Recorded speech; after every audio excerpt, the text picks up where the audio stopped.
अस्सलाम वालेकुम रहमतुल्लाहि व बरकातुहू। वालेकुम सलाम व रहमतुल्लाहि व बरकातुहू। और खैरियत से भाई? जी अल्हम्दुलिल्लाह। क्या मैं इस्लामी सवाल कर सकता हूँ आपसे? अगर कोई नापाकी की हालत में रोज़ा रखे तो क्या उसका रोज़ा होगा या नहीं? अगर कोई शख्स नापाकी के हालत में हो, सहरी से पहले उसे गुस्ल करना दुरुस्त है।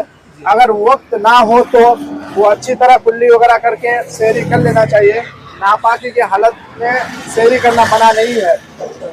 अगर कोई सहरी से पहले नहाए तो उसका उज़्र है कि उनकी तबीयत बढ़ सकती है, उनकी परेशानी बढ़ सकती है, तो उस हालत में वो क्या करे? उस हालत में अगर परेशानी है, तबीयत वगैरह खराब है तो रोज़ा रख लेना चाहिए। उससे रोज़े में कोई फ़र्क नहीं पड़ता है। लेकिन सूरज निकलने के बाद, सुबह होने के बाद उसको गुस्ल करना ज़रूरी है।